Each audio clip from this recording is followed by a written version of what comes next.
sebelumnya kita belajar tentang apa anak-anak?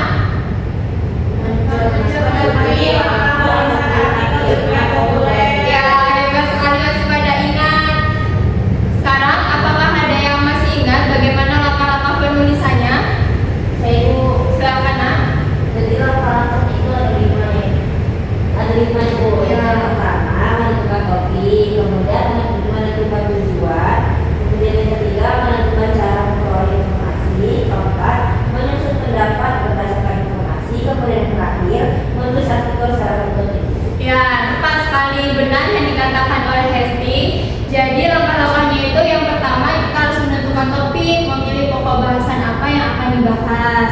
Yang kedua menentukan tujuan, apa yang ingin dicapai dari artikel tersebut. Lalu yang ketiga cara memperoleh informasi, misal dari buku ataupun wawancara dan lain sebagainya. Dan yang keempat penyusunan pendapat berdasarkan informasi yang sudah didapat sebelumnya. Dan yang terakhir menyusun artikel secara runtut dari awal hingga akhir. Baik, apakah ada yang ingin ditanyakan terkait materi kita pada minggu lalu? Jika cukup kita langsung masuk saja ke materi kita yang baru. Hari ini kita akan belajar mengevaluasi aspek eksplanasi pada poster. Tapi sebelumnya nih anak-anak, apakah sudah ada yang pernah melihat poster? Sudah. Di mana? Di jalan. Nah, kurang lebih seperti itulah ya poster. Dan hari ini kita akan belajar mengevaluasi aspek eksplanasinya. Tapi sebelum itu kita harus tahu dulu nih apa itu teks eksplanasi dan apa itu poster secara lebih jelas dan lebih rincinya. Jadi kita langsung lanjut saja ke materi kita yang pertama, yaitu pengertian teks eksplanasi. Teks eksplanasi adalah teks yang bertujuan menjelaskan mengapa dan bagaimana suatu fenomena itu terjadi, misalnya seperti alam, sosial, ataupun budaya. Dan fokus teks eksplanasi ini pada hubungan sebab akibat yang sistematis. Jadi teks eksplanasi ini adalah teks yang berisi alasan mengapa suatu peristiwa atau fenomena itu terjadi, dan teks eksplanasi ini juga menjelaskan akibat yang ditimbulkan dari fenomena tersebut. Seperti itu. Apakah ada yang ingin ditanyakan? Cukup. Selanjutnya struktur teks eksplanasi ada berapa? 3. Ada 3. Yang pertama pernyataan umum. Yang kedua urutan sebab akibat.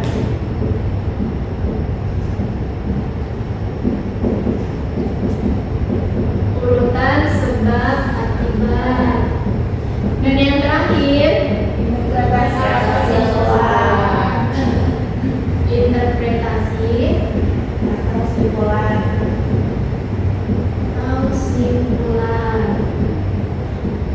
Ada yang udah tahu belum apa itu pernyataan umum?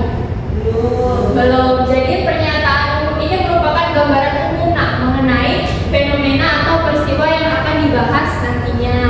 Lalu yang kedua ada urutan sebab akibat. Nah, di dalam urutan sebab akibat ini nanti dijelaskan penyebabnya dan akibat yang ditimbulkan. Urutan sebab akibat ini juga biasa disebut dengan deretan penjelas. Dan yang terakhir itu ada interpretasi atau simpulan. Nanti di sini terdapat penarikan kesimpulan dari fenomena yang sudah dibahas sebelumnya. Di dalam simpulan ini juga kalian nanti bisa menyatakan pendapat terkait fenomena yang sudah dibahas. Seperti itu. Kita langsung lanjut saja. Selanjutnya ada pengertian poster. Untuk Risma silakan bantu Ibu membacakan. Pengertian poster. Poster merupakan media publikasi yang terdiri atas gambaran dan tulisan untuk menyampaikan pesan, informasi atau iklan. Nah, jadi poster ini itu merupakan media publikasi yang memadukan antara gambar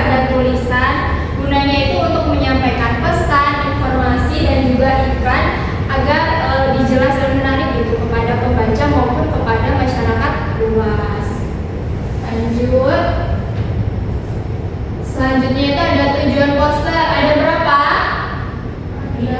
Ada 5. Yang pertama, tujuan poster itu untuk menyampaikan informasi. Yang kedua, untuk mempromosikan sesuatu. Dan yang ketiga, mengajak atau menghibau. Keempat, Edukasi. dan yang terakhir, Memotivasi dan menginspirasi. ya.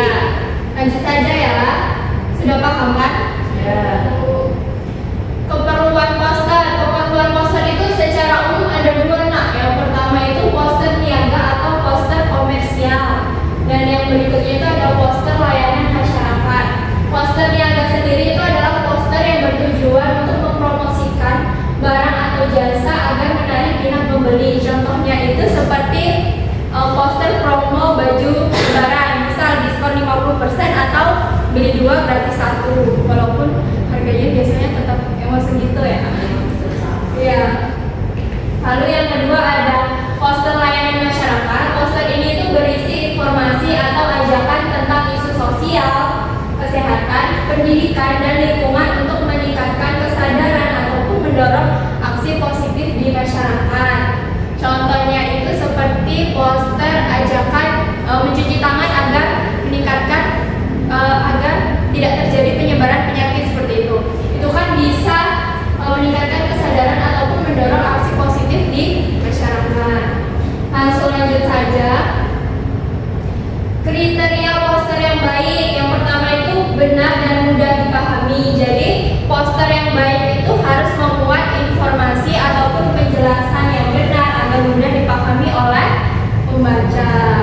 Dan yang kedua, sesuai kaidah bahasa Indonesia. Jadi kalimat yang digunakan dalam poster itu harus sesuai dengan kaidah bahasa Indonesia yang baik, benar, terus singkat dan mudah untuk dipahami.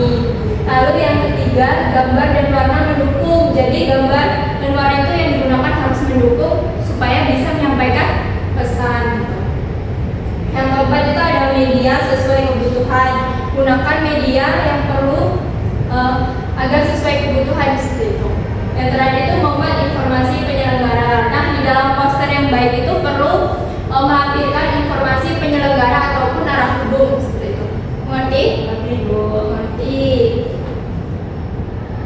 Nah, ini dia contoh poster. Di depan ada contoh poster apa? Global warming atau yang biasa kita sebut dengan pemanasan global. Nah, hari ini kita akan belajar mengevaluasi bersama poster yang sudah Ibu tampilkan ini. Di dalam poster ini sudah memenuhi beberapa aspek eksplanasi, tetapi belum sepenuhnya memenuhi seperti itu. Paham? Nah, di dalam poster ini tidak ada, kan di teks eksplanasi itu ada 3 struktur. Yang pertama ada pernyataan umum, tetapi di dalam poster ini tidak terdapat pernyataan umum itu, misal tidak dijelaskan secara jelas mengenai pemanasan global itu apa seperti itu. Lalu yang berikutnya di dalam poster ini sudah tertera dampak atau akibat yang ditimbulkan, juga sudah diberi solusi dari global warming tersebut. Tetapi di dalam poster ini tidak menyertakan penyebab secara lebih jelasnya. Penyebab dari pemanasan global ini misalnya seperti efek gas rumah kaca ataupun kendaraan seperti itu. Lalu bahasa yang digunakan sudah sederhana ya dan mudah untuk dipahami. Dan berikutnya gambar, ilustrasi maupun warnanya sudah mencerminkan isi dari poster. Sudah mengerti? Mengerti, Bu. Mengerti. Kenapa yang lain diam? Mengerti? Mengerti, Bu. Mengerti. Nah, berikutnya ada contoh poster lagi nih, tapi Ibu ingin membagi kalian ke dalam beberapa kelompok kecil. Hesti, Bila, dan Isma jadi satu kelompok saja nak bergabung. Silahkan. Nah, nanti kalian akan mendiskusikan secara bersama aspek eksplanasi pada poster di depan. Tapi Ibu ingin kalian menuliskan di dalam kertas secara sendiri-sendiri. Ibu beri waktu selama 5 menit cukup?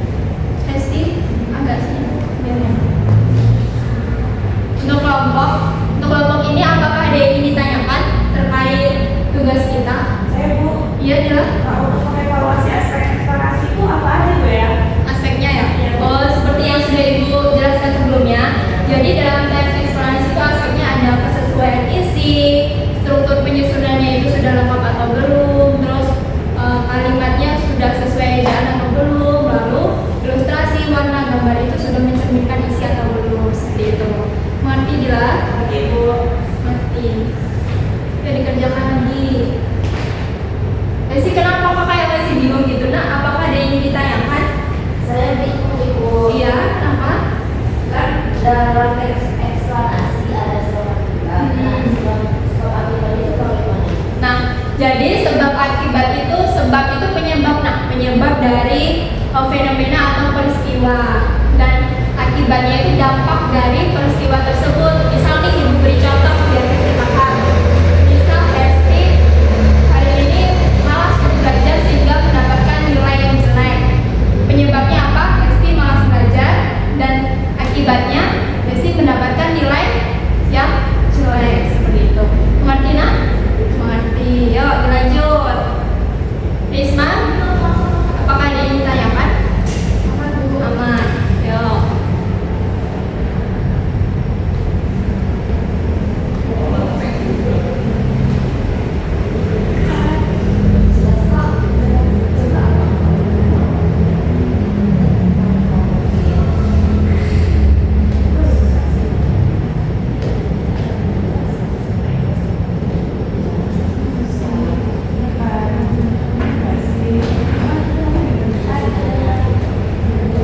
Ya, waktunya sudah habis. Sudah selesai? Sudah? Sudah. Sekarang ibu ingin ada satu perwakilan kelompok untuk membacakan hasil diskusi yang sudah dikerjakan secara bersama tadi. Siapa yang ingin menyampaikan? Saya Ibu. Ya, silakan nak. Jadi menyampaikan hasil diskusi tadi. Ya, Jadi hasil diskusi tadi secara asli. lebih keras nak. Ibu. Izin ulangi Bu. Jadi hasil diskusi kami tadi Bu terkait contoh poster yang diberikan itu secara isi poster sudah faktual karena memuat gejala umum COVID-19 dan cara pencegahannya. Tetapi struktur teks eksplanasinya kurang lengkap karena tidak ada pernyataan umum yang menjelaskan apa itu virus corona dan hubungan sebab akibat hanya tersirat. Bahasa yang digunakan cukup sederhana, tetapi masih ada masalah ejaan, misalnya stay safe, seharusnya stay safe. Oh, pakai F ya? Iya. Dan hindari kontak yang tampak salah tulis. Ilustrasi dan gambar sudah menarik dan relevan dengan isi, sehingga membantu pembaca memahami pesan pencegahan. Ya, sudah. Ya, terima kasih ya. Jadi kelompok satu ini tadi sudah menyampaikan hasil diskusinya. Hasil diskusinya yaitu poster sudah faktual menyampaikan informasi terkait virus corona. Tapi masih ada beberapa ejaan yang salah seperti stay safe itu ya. Dan kontak mata. Dan Kontak mata. Oh hindari ini. kontak. Ya harusnya kontak mata seperti itu. Terus strukturnya juga belum lengkap, tetapi warna ilustrasi gambarnya sudah mencerminkan isi. Baik, ibu rasa waktu kita juga sudah mau habis ya.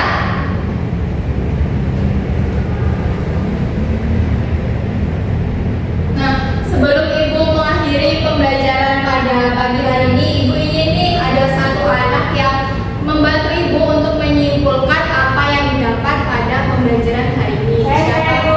Silakan dia, excited sekali. Ya, baik Ibu. Jadi dari pembelajaran hari ini saya dapat memahami bahwa teks eksplanasi itu adalah teks yang menjelaskan alasan dan proses terjadinya sebuah peristiwa serta akibat yang ditimbulkan. Ya. Kemudian teks ini memiliki struktur pernyataan umum, deretan penjelas atau sebab akibat, dan interpretasi atau simpulan. Saya juga belajar bahwa poster adalah media yang menggabungkan gambar dan teks untuk menyampaikan pesan secara menarik dan mudah dipahami. Selain itu, poster yang baik harus memuat informasi yang benar, bahasa yang sesuai, gambar dan warna yang mendukung, serta media yang tepat. Ya, tepuk tangan dulu dong, Bajra. Terima kasih ya sudah membantu ibu untuk menyimpulkan. Jadi hari ini kita sudah belajar memahami dan mengevaluasi aspek eksplanasi pada sebuah poster.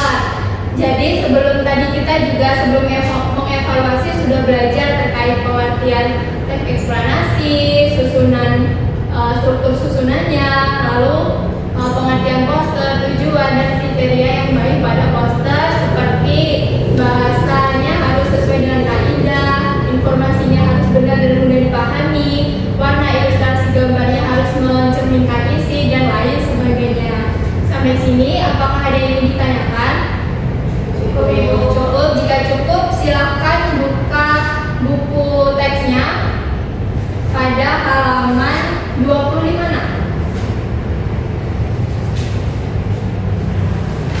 Untuk materi minggu depan kita masih belajar mengenai materi yang sama, tapi dengan cara yang berbeda nih. Minggu depan kita akan menggunakan teks eksplorasi, tetapi dalam sebuah presentasi.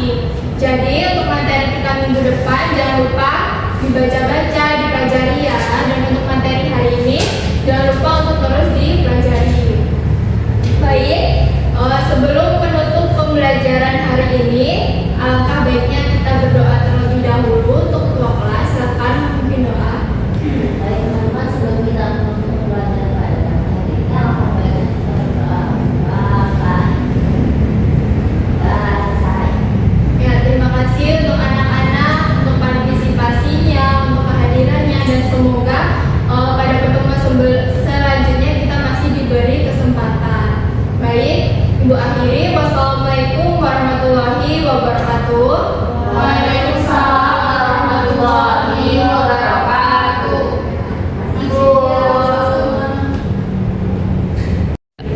Baik, saya Dila Puspitasari dengan NPM 2313 041004. Saya sebagai OL dari Saudari Vina Cahaya Safitri.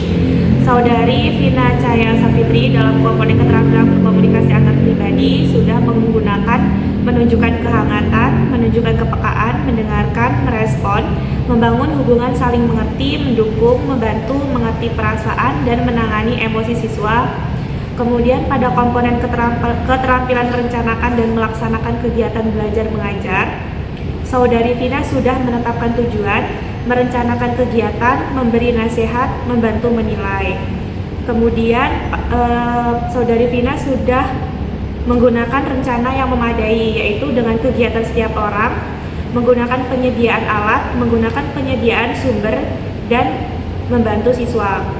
Pada pendekatan guru, Saudari Vina sudah menggunakan pendekatan menyenangkan, menantang siswa untuk berpikir, mendorong siswa untuk mengemukakan pendapatnya, dan mendorong siswa untuk menyelesaikan tugasnya. Sekian, terima kasih.